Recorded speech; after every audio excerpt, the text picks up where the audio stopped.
The Hobbit by J.R.R. Tolkien. Chapter 6, Out of the Frying Pan into the Fire, Part 1.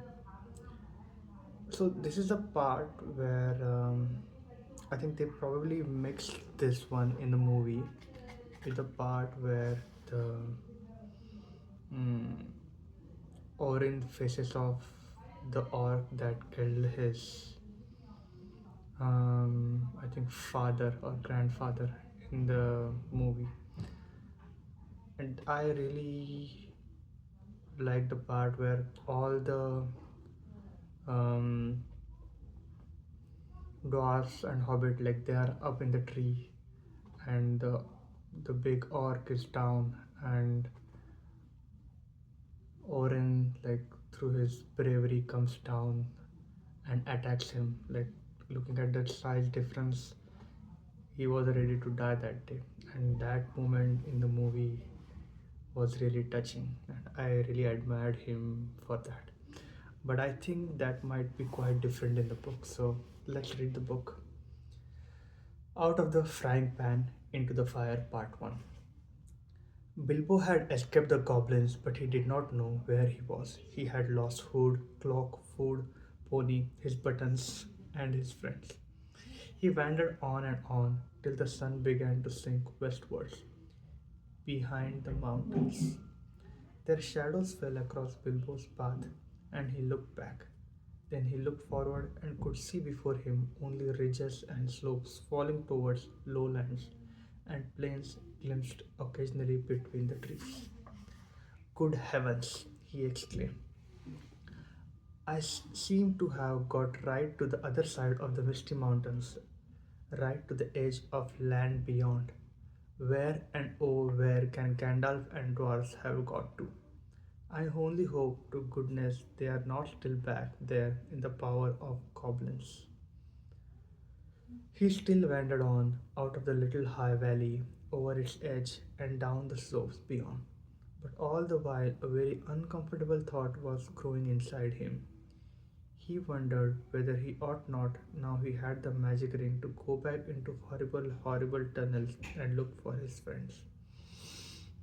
He had just made up his mind that it was his duty, that he must turn back, and very miserable he felt about it when he heard voices. He stopped and listened. It did not sound like goblins, so he crept forward carefully. He was on a stony path winding downwards with a rocky wall on the left hand. On the other side, the ground sloped away, where there were dells below the level of the path, overhung with bushes and low trees. In one of these dells, under the bushes, people were talking. He crept still nearer, and suddenly he saw peering between two big boulders ahead with a red hood on. It was Balin doing lookout. He could have clapped and shouted for joy, but he did not. He had still got the ring on for fear of meeting something unexpected and unpleasant, and he saw that Balin was looking straight at him without noticing him. I will give them all a surprise, he thought, as he crawled into bushes at the edge of the dell. Gandalf was arguing with dwarfs. They were discussing all that had happened to them in the tunnels and wondering and debating what they were to do now. The dark dwarfs were grumbling, and Gandalf was saying that they could not possibly go on with their journey leaving Mr. Baggins in the hands of goblins without trying to find out if he was alive or dead, and without trying to rescue him. After all, he is my friend, said the wizard, and not a bad little chap. I feel responsible for him. I wish to goodness you had not lost him. The dwarfs wanted to know why he had ever been brought at all, why he could not stick to his friends and come along with them, and why the wizard had not chosen someone with more sense. He has been more trouble than us so far, said one. If we have got to go back now into those abominable tunnels to look for him, then drat him, I say. Gandalf answered angrily. I bought him, and I don't bring things that are of no use. Either you help me to look for him, or I go and leave you here to get out of the mess as best as you can yourselves. If we can only find him again, you will thank me before all is over. What did you want to go and drop him for, Dory? You would have dropped him, said Dory, if a goblin had suddenly grabbed your legs from behind in the dark, tripped up your feet, and kicked you in the back. Then why didn't you pick him up again? Good heavens, can you ask? Goblins fighting and biting in the dark, everybody falling over bodies and hitting one another. You nearly chopped off my head with Glamdring, and Thorin was stabbing here and there and everywhere with Orcrist. All of a sudden, you gave one of your blinding flashes, and we saw the goblins running back, yelping. You shouted, follow me, everybody! And everybody ought to have followed. We thought everybody had. There was no time to count, as you know quite well, till we had dashed through the gate guards out of the lower door and helter skelter down here, and here we are, without the burglar. Confiscate him. And here is the burglar, said Bilbo, stepping down into the middle of them, slipping off the ring. Bless me, how they jumped. Then they shouted with surprise and delight. Gandalf was astonished. Gandalf was as astonished as any of them, but probably more pleased than all the others. He called to Balin and told him what he thought of a lookout man who let people walk right into them like that without warning. It is a fact that Bilbo's reputation went up a very great deal with the dwarfs after this. If they had still doubted that he was really a first class burglar, in spite of Gandalf's words, they doubted no longer. Balin was the most puzzled of all, but everyone said it was a very clever bit of work. Indeed, Bilbo was so pleased with their praise that he just chuckled inside and said nothing whatsoever about the ring. And when they asked him how he did it, he said, Oh, just crept along, very carefully and quietly. Well, it is the first time that even a mouse has crept along carefully and quietly under my very nose and not been spotted, said Balin, and I take off my hood to you, which he did. Balin at your service, said he. Your servant, Mr. Baggins, said Bilbo. Then they wanted to know all about his adventures after they had lost him, and he sat down and told them everything, except about finding of the ring. Not just now, he thought. They were particularly interested in the riddle competition and shuddered most appreciatively at his description of Gollum. And then I couldn't think of any other question with him sitting beside me, ended Bilbo. So I said, What's in my pocket? And he couldn't guess in three goes. So I said, What about your promise? Show me the way you out. But he came at me to kill me, and I ran and fell over, and he missed me in the dark. Then I followed him because I heard him talking to himself. He thought I really knew the way out, and so he was making for it. And then he sat down in the entrance, and I could not get by. So I jumped over him and escaped and ran down to the gate. What about the guards? They asked. Weren't there any? Oh, yes, lots of them, but I dodged them. I got stuck in a door which was only open a crack, and I lost lots of buttons, he said, sadly looking at his torn clothes. But I squeezed through all right, and here I am. The dwarfs looked at him with quite a new respect when he talked about dodging guards, jumping over Gollum, and squeezing through, as if it was not a very difficult or very alarming. What did I tell you? Said Gandalf, laughing. Mr. Baggins has more about him than you guess. He gave Bilbo a queer look from under his bushy eyebrows as he said this, and the hobbit wondered if he guessed at the part of his tale that he had left out. Then he had question of his own to ask, for if Gandalf had explained it all by now to the dwarfs, Bilbo had not heard it. He wanted to know how the wizard had turned up again and where they had all got to now.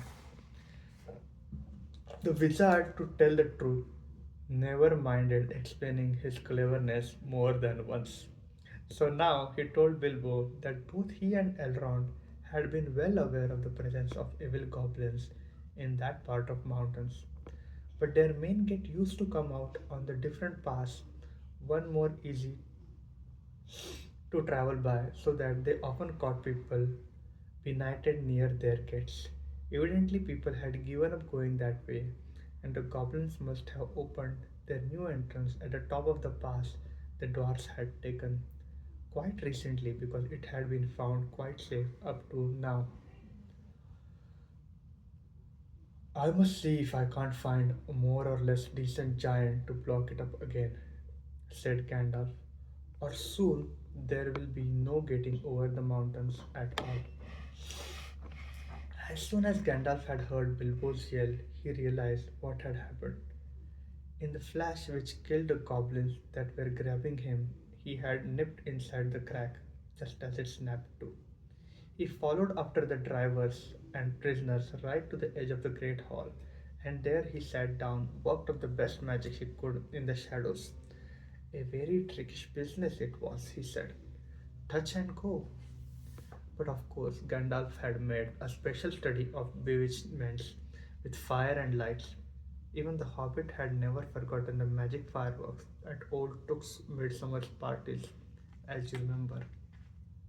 The rest we all know, except that Gandalf knew all about the back door, as the goblins called the lower gate where Bilbo lost his buttons. As a matter of fact, it was well known to anybody who was acquainted with this part of mountains, but it took a wizard to keep his head in the tunnels and guide them in the right direction. They made that gate ages ago, he said, partly for a way of escape if they needed one, partly as a way out of into land beyond, where they still come in the dark and do great damage. They guard it always, and no one has ever managed to block it up. They will guard it doubly after this. He laughed. All the others laughed too. After all, they had lost a good deal, but they had killed the great goblin and a great many other besides, and they had all escaped, so they might be said to have had the best of it so far. But the wizard called them to their senses. We must be getting on at once. Now we are all little rested, he said. They will be out after us in hundreds when night comes on, and already shadows are lengthening. They can smell our footsteps for hours and hours after we have passed. We must be miles on before dusk. There will be a bit of moon if it keeps fine. That is lucky. Not that they mind the moon much, but it will give us a little light to steer by. Oh, yes, he said in answer to more questions from Hobbit. You lose track of time inside goblin tunnels. Today's Thursday, and it was Monday night or Tuesday morning that we were captured. We have got miles and miles and come right down through the heart of the mountains and are now on the other side. Quite a shortcut. But we are not at the point to which our past would have brought us. We are too far to the north and have some awkward country ahead, and we are still pretty high up. Let's get on. I'm so dreadfully hungry, groaned Bilbo, who was suddenly aware that he had not had a meal since the night before the last. Just think of that for a hobbit. His stomach felt all empty and loose, and his legs all wobbly now that excitement was over. Can't help it, said Gandalf, unless you like to go back and ask the goblins nicely to let you have your pony back and your luggage. No, thank you, said Bilbo. Very well then, we must just tighten our belts and trudge on, or we shall be made into supper, and that will be much worse than having none ourselves. As they went on, Bilbo looked from side to side for something to eat, but the blackberries were still only in flower, and of course there were no nuts, not even hawthorn berries. He nibbled a bit of sorrel and he drank from a small mountain stream that crossed the path, and he ate three wild strawberries that he found on its black bank, but it was not much good. They still went on and on. The rough path disappeared. The bushes and the long grasses between the boulders, the patches of rabbit crop turf, the thyme and the sage and the majoram and the yellow rock roses all vanished, and they found themselves at the top of wide steep slope of fallen stones, the remains of landslide. When they began to go down this, rubbish and small pebbles rolled away from their feet. Soon, larger bits of spent stone went clattering down and started other pieces below them, slithering and rolling. Then lumps of rock were disturbed and bounded off, crashing down with a dust and noise. Before long, the whole slope above them and below them seemed to on the move, and they were sliding away, huddled all together in a fearful confusion of slipping, rattling, crackling slabs and stones. It was the trees at the bottom that saved them. They slid into the edge of climbing wood of the pines that here stood right up on the mountain slope from the deeper, darker forest of the valley below. Some caught hold of trunks and swung themselves into lower branches, like the little hobbit. Got behind a tree to shelter from the onslaught of the rocks. Soon the danger was over. The slide had stopped, and the last faint crashes could be heard as the largest of the disturbed stones went bounding and spinning among the bracken and the pine roots far below. Well, that has got us on a bit, said Gandalf, and even goblins tracking us will have a job to come down here quietly. I dare say, grumbled Bomber, but they won't find it difficult to send stones bouncing down on our heads. The dwarfs and Bilbo were feeling far from happy and were rubbing their bruised and damaged legs and feet. Nonsense! We are going to turn aside here out of the path of the slide. We must be quick. Look at the light. The sun had long gone behind mountains.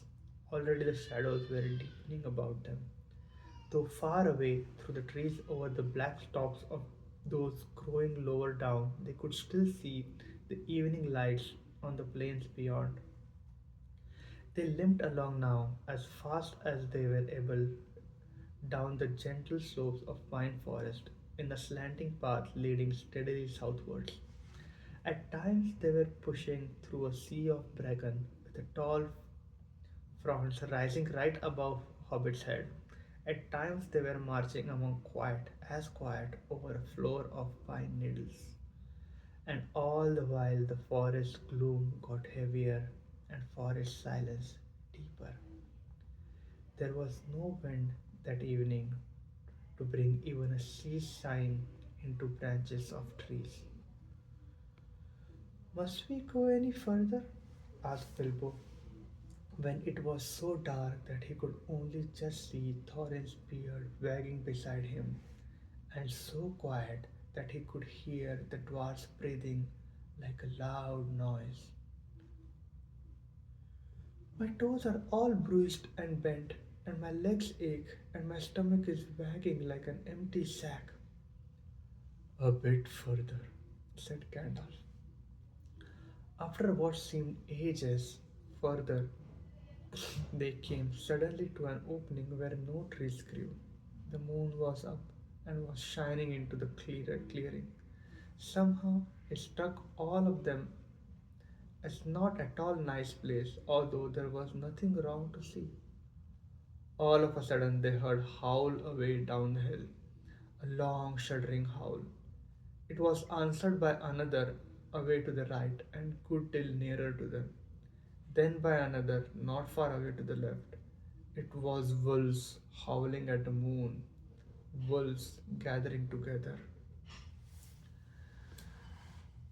There were no wolves living, near Mr. Baggin's hole at home, but he knew the noise. He had had it described to him often enough in tales. One of the elder cousins on the Took side, who had been a great traveler, used to imitate it to frighten